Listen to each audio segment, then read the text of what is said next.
পদক্ষেপেই তাকে মনে করিয়ে দেওয়া হয় সে অশুচি, অস্পৃশ্য। নিজের অস্তিত্ব নিয়ে তার মনে জন্ম নেয় গভীর হতাশা, বিষণ্ণতা ও বিদ্রোহ। কারণ অন্য সকলের মতো ছিল না তার কোনো সামাজিক সমতার অধিকার।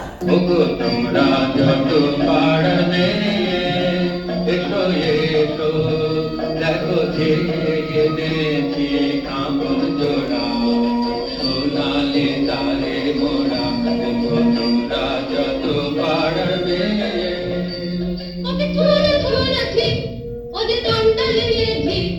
ওকে ছুঁড়ে ছুঁড়েছি, ওদের দমটা লেগেছি। ওকে ছুঁড়ে ছুঁড়েছি, ওকে ছুঁড়ে ছুঁড়েছি, ওকে ছুঁড়ে ছুঁড়েছি।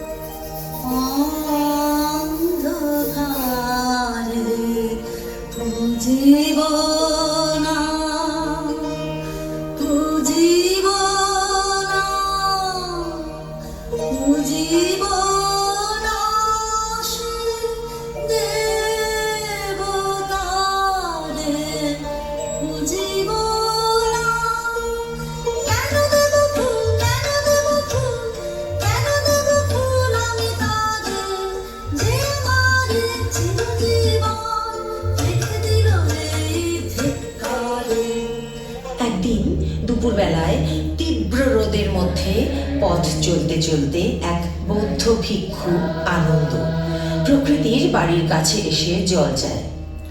প্রকৃতি বিস্ময়ে হতবাক। কোনো উচ্চবর্ণের মানুষ তার ছোঁয়া গ্রহণ করতে চায়। আমি তাপিত পিপাসিত, আমায় জল দাও। আমি শ্রান্ত,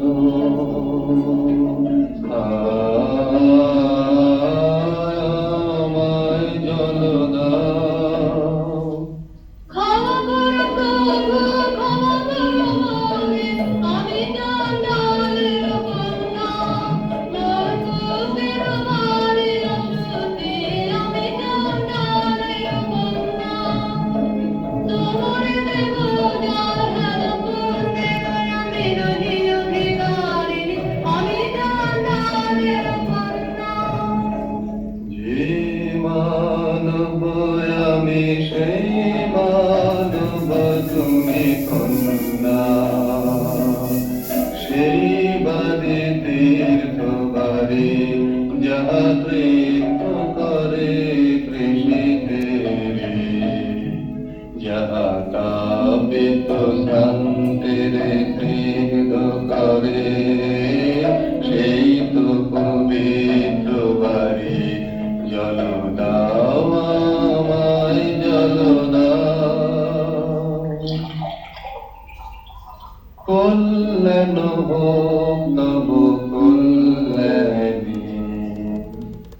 এই একটি বাক্যই যেন প্রকৃতির জীবনে বিপ্লব এনে দেয়।